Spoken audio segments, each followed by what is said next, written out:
And you see where Yemen is, interestingly enough. Now, you can imagine all the oil that has to pass through this area to get through, which is what makes that particular place so important, right? 4.8 million barrels of oil passing through this narrow passageway just about every day.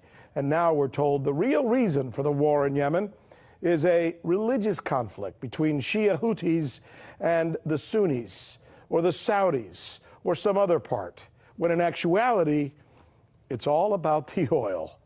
Here is our correspondent, Michelle Greenstein, with more. Now, unsurprisingly, one of Washington's strategic objectives is to maintain control over any major seaway, and Bab el-Mandeb is designated by the U.S. Department of Energy as a major oil transit choke point. But here's where it gets interesting. There's also the issue of the untapped oil of Yemen itself. According to the U.S. Energy Information Administration, Yemen has proven oil reserves of about 3 billion barrels.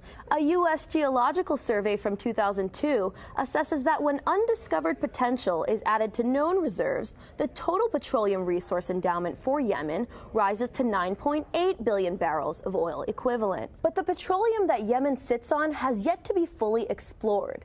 For this reason, there may be more at stake under Yemen than we previously thought. Take a look at the CIA report from 1988. Although it's filled with redactions and was only declassified in part, it suggests that South Yemen alone, which was its own country at the time, has an oil potential of 5 billion barrels. Not only does the CIA write that South Yemen's potential recoverable oil resources could be considerably larger than its estimate, they also write that deposits of oil and gas probably exist in the newly created neutral zone along the disputed border between North Yemen and South Yemen. According to economic expert Hassan Ali al-Saneri, the scientific research and assessments conducted by the international drilling companies show that Yemen's oil reserves are more than the combined reserves of all the Persian Gulf states.